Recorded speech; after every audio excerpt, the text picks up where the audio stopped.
In this lesson, we'll cover project information. Revit projects have a variety of information and settings that we can manage. To view and manage these settings, let's go to the Manage tab on the ribbon. Now, on this tab, there's a variety of different panels, and on those panels, a lot of different icons. Some of these functional areas we'll start with on the left are settings. So the first icon in the settings panel is materials.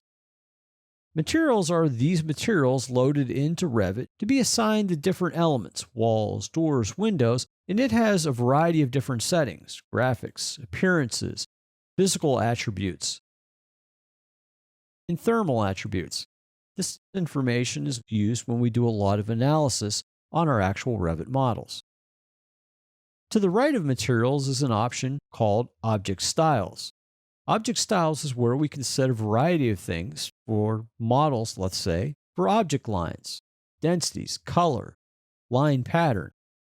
You can also look at annotation objects, their line weight, their line color, and line pattern. Same thing with analytical features, and the same thing for imported objects. Go ahead and click OK. The icon below that is Snaps. Snaps is where we can actually set our snap interval, very similar to object snaps in AutoCAD.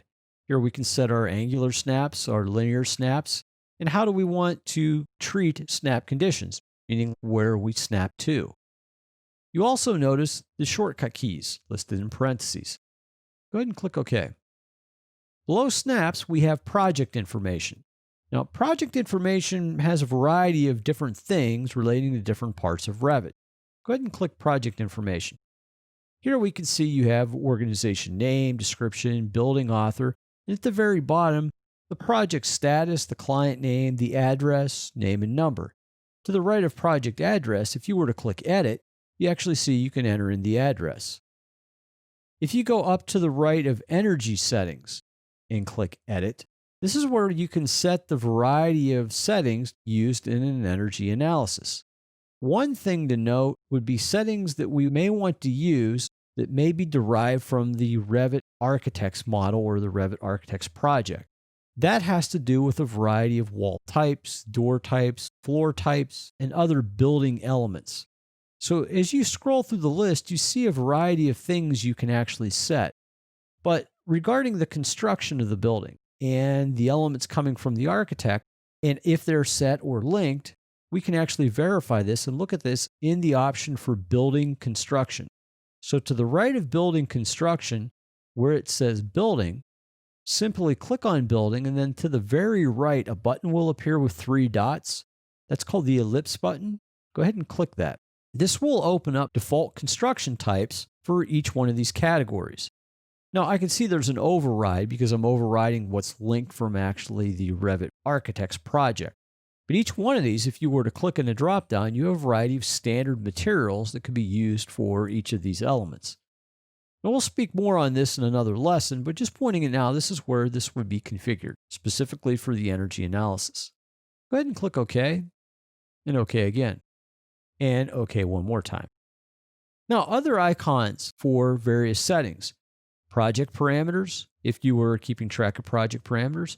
Project units. Units for what we're actually using, measuring in, dimensioning in, looking at our different volumes, slopes, currency, density, and a drop-down list on the top too to look at specific settings by trade. Go ahead and click OK. Other settings are shared parameters, specific parameters that can be shared back and forth between linked files.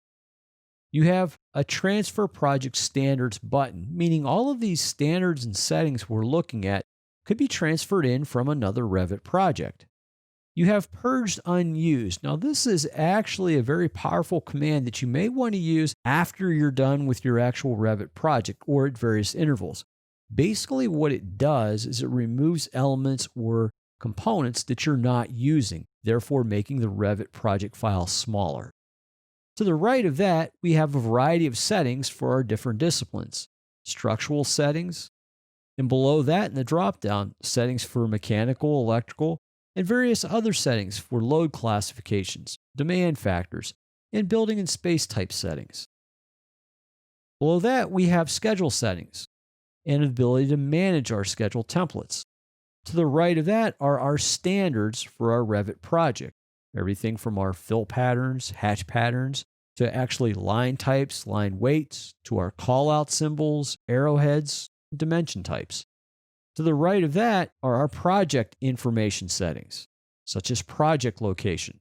This is where we can set the actual location by city and state or longitude and latitude, and we can even set the weather conditions, coordinates of how the coordinate systems will be managed, and also the position of where we're actually placing this on a site. To the right of that are our design options. We have different options of our layout A or layout B within the space. Manage links is what we kind of looked at in another lesson about how we can manage a linked Revit project, such as an architect's Revit project. And the icons to the right of that are for managing images, managing decals, and what view, if you want a view, that you would like to start first when anyone opens this Revit project. Now, by default, it says the last view looked at, or you could specifically say, I want you to open this view upon opening this Revit project. I'm going to cancel that. And lastly, you have project phases.